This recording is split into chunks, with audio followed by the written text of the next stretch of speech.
And nasa taas na ako. As usual, ang madali-dali nating makakainan, si Jollibee. Jollibee ulit.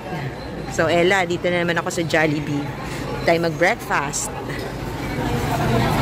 And it's my turn.